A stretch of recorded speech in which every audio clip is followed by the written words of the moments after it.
सुरेमन की दुनिया में आप सबका स्वागत है।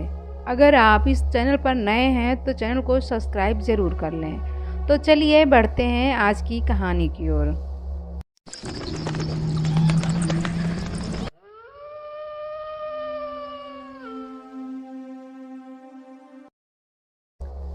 मैं जंगल में लकड़ियां काटकर एक जगह जमा कर रहा था। मेरी पत्नी भी पास में ही लकड़ियों का गट्ठर बना रही थी। शाम होने वाली थी, ऊपर से मौसम भी बिगड़ने वाला था।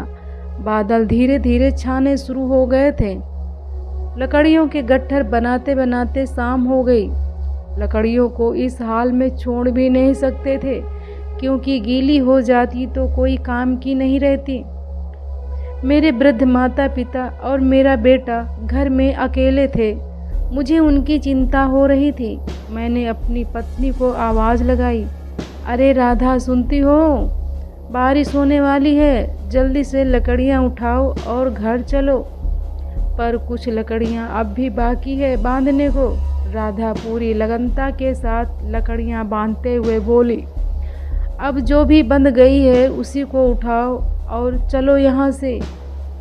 कहता हुआ मोहन अपने कंधे पर लकड़ियों का एक गट्ठर उठाया। तभी तेज बिजली कड़की और उसके हाथों से गट्ठर गिर गया। कुल्हाड़ी हाथ से छूट गई।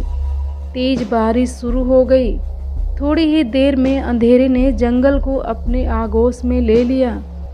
मोहन और राधा दोनों ही एक बड़े से बरगद के पेड़ के नीचे छिपकर बारिश के रुकने का इंतजार करने लगे। मगर बारिश थी कि रुकने के बजाय बढ़ती ही जा रही थी। बिजली जोर से कड़कती तो एकाएक चारों तरफ रोशनी फैल जाती। फिर वही गुप्त अंधेरा। रात हो गई थी। अब उन्हें कुछ समझ में नहीं आ रहा था कि क्या करें। अचानक ही किसी के चीखों से सारा जंगल गूंज उठा। मैं और मेरी पत्नी दोनों ही डर से कांपने लगे। एक भयानक चीख किसी लड़की की बार बार आ रही थी। मैं न जाने कितने ही सालों से इस जंगल में लकड़ियां काट रहा था, पर जिंदगी में पहली बार ऐसी घटना मेरे साथ घटित हुई थी। मैंने आंखें बंद कर ली और मन ही मन ऊपर वाले को याद करने लगा। तभी कोई लड़की तेजी से भागती हुई सामने से गुजरी। एक तो अंधेरा, उस पर तेज बारिश, मुझे ठीक से कुछ दिखाई नहीं दिया, पर बिजली की रोशनी में मुझे कुछ अस्पष्ट रूप से किसी का चेहरा दिखाई दिया, जिसके चेहरे पर लाल रंग पुता हुआ था। मेरे साथ मेरी पत्नी भी थी, पर हैरानी की बात थी कि उसे कुछ दिखाई नहीं दिया। तभी मेरा हाथ किसी गोलाकार जैसी वस्तु से टकराई। महसूस किया कि वो कोई नरमुंड थी, जो एक राख भरे घड़े में डालकर रखी गई थी। उस घड़े की राख से मेरे दोनों हाथ जैसे चिपक से गए थे। आश्चर्य था कि बारिश की धार भी उसे धो नहीं पा रही थी। आखिर कौन हो सकती है ये? आखिर वो कहाँ जा रही होगी इस सुनसान जंगल और भयानक अंधेरी रात में? मेरी पत्नी ने कसकर मुझे जकड़ रखा था। मैं अकेला रहता तो उसके पीछे जा भी सकता था। अचानक फिर वही चीख गूंज उठी और मुझे पता नहीं क्या हुआ कि मैं हवा में उड़ने लगा और उसी दिशा में मेरा शरीर खींचता जा रहा था जिधर वो लड़की गई थी। मेरी पत्नी ने मुझे जकड़ रखा था। धीरे धीरे मेरा हाथ उसके हाथ से सरकता जा रहा था। पहले हथेली, फिर उंगलियां और फिर पूरी हथेली ही छूट गई। मेरा शरीर पूरे वेग से उड़ता चला जा रहा था। बचाओ बचाओ की आवाज़ गूंज रही थी। मेरा शरीर अचानक ही एक पेड़ से टकराया। मैं चीखता हुआ ज़मीन पर गिर गया। मेरे शरीर का रोम रोम दर्द से भर गया था। आखिर मेरे साथ उस लड़की का क्या रिश्ता हो सकता था जो मुझे यहाँ तक खींच कर लाई थी? इस सुनसान जंगल में मैं अकेला चिल्ला रहा था। कोई भी पास नहीं था। सामने तेज धार से बहती एक नदी थी, जो मुझे बिजली कड़कने के साथ दिखाई देती थी। फिर मेरा पैर फिसला और मैं नदी की तेज धार में बहने लगा। मैं अपनी पूरी कोशिश से नदी की विपरीत दिशा में तैरने की कोशिश कर रहा था। मैंने महसूस किया था कि मेरी हथेली अभी भी भारी लग रही थी, मानो कोई चीज़ मेरे हाथों में बांध दी गई हो। शायद वो राख थी जो उस नरमुंड रखे घड़े में मुझे मिली थी। तभी मुझे लगा कि नदी मुझे नीचे की ओर खींच रही हो। मैं बेहोश हो गया। मेरा बेहोश शरीर पता नहीं कहाँ कहाँ बहता हुआ एक विशाल झरने में जाकर खत्म हुई, जहाँ से गुफा शुरू होती थी।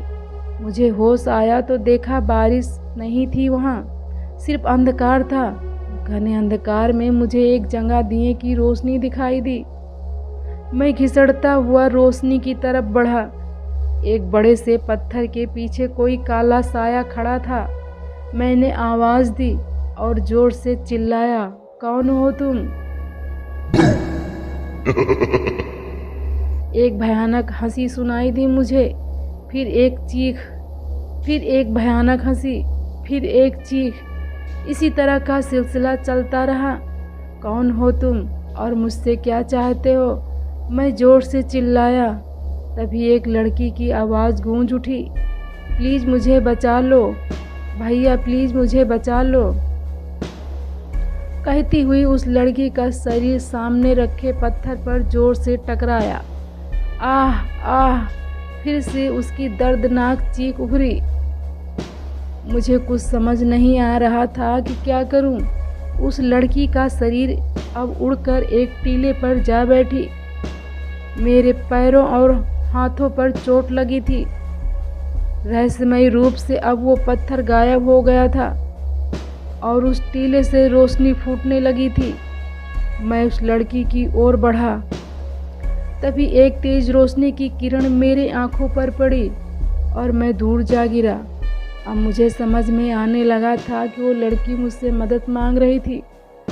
शायद उस टीले के नीचे उसकी लाश गड़ी हुई थी, जिससे उसकी आत्मा को मुक्ति पानी थी। अब मुझे अधूरा कार्य करना था। मैंने अपनी संपूर्ण शक्ति जुटाई और अपने उन राख सने हाथों के साथ आगे बढ़ा। जैसे ही उस टीले के करीब पहुंचा, वो रोशनी गायब हो गई। अब मुझे कुछ भी दिखाई देना बंद हो गया।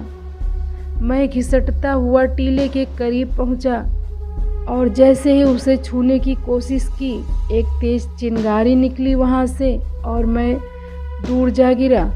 तभी उस लड़की की रोने की आवाज़ आई, प्लीज़ मुझे बचा लीजिए, प्लीज़ मुझे बचा लीजिए। मैंने पूरे ताकत के साथ उछाल भरी और लुढ़कता हुआ चिल्लाया, कौन हो तुम और मुझसे क्या चाहती हो? आप अपने हाथों से मुक्ति दे दो भैया, मैं इस कब्र में कैद हूँ, मुझे मुक्ति दे दो, मुझे मुक्ति दे दो भैया। इतना कहना था कि फिर से उसका शरीर उड़ता हुआ एक ज़मीन से टकराया। फिर से उसकी चीख गूंजने लगी। मैंने एक दृढ़ निश्चय किया और पूरी ताकत लगाकर उस कब्र तक पहुंचा और अपने हाथ से उस कब्र को छुआ भर। एक बार फिर मैं दूर उछलकर गिरने ही वाला था कि किसी ने मेरा हाथ थाम लिया।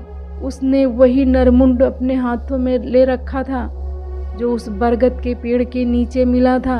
उस शख्स ने उस नरमुंड को कब्र के ऊपर रखा था। फिर एक तेज रोशनी के साथ धमाका हुआ और कब्र के आसपास धुआं फैल गया। वो शख्स मेरी पत्नी थी जो मेरे पीछे पीछे यहाँ तक आई थी। कब्र की मिट्टी अब हट चुकी थी। मेरे हाथ में जो अभी तक गीली चिपकी हुई थी वो धुएं के रूप में निकलने लगी थी। वो लड़की अब गायब हो चुकी थी। मैंने इधर उधर देखा। अचानक एक तेज प्रतिबिंब उभरी और गोलाकार धुएं के रूप में मेरे चारों ओर घूमने लगी। एक आवाज़ गूंजने लगी, धन्यवाद भैया, धन्यवाद। एक बहन का धन्यवाद स्वीकार करें, आपने मुझे मुक्ति दिलाई है। मैंने बीच में ही उसकी बात काटते हुए कहा, पर कौन हो तुम? आपकी ही तरह मैं जंगल से लकड़ियाँ लेने आई थी। कुछ लोगों ने मेरा अपहरण कर लिया और मेरे साथ कई दिनों तक कुकर्म किया, मुझे मार डाला और यहीं दफना दिया।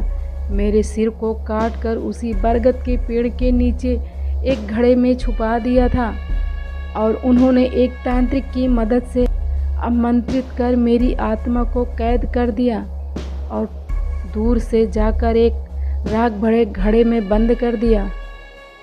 मुझे मुक्ति चाहिए थी और आपने दिला दी, लेकिन तुम्हारी आत्मा को बिना बदला लिए चैन कैसे मिलेगा? मेरी पत्नी ने सवाल किया।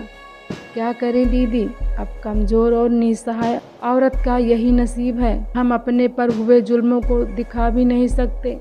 मुझे अब बदला लेना भी नहीं है। मेरे घर में मैं और मेरे दादाजी थे जिनकी अब मौत हो चुकी है। अब मुझे शांति से मुक्ति चाहिए, बस यही कहती हुई वो धुआं विलीन हो गया। दोस्तों, ये कहानी आप लोगों को कैसी लगी कमेंट करके हमें ज़रूर बताएं। मिलते हैं आपको ऐसे ही एक नई स्टोरी में, तब तक के लिए बाय बाय।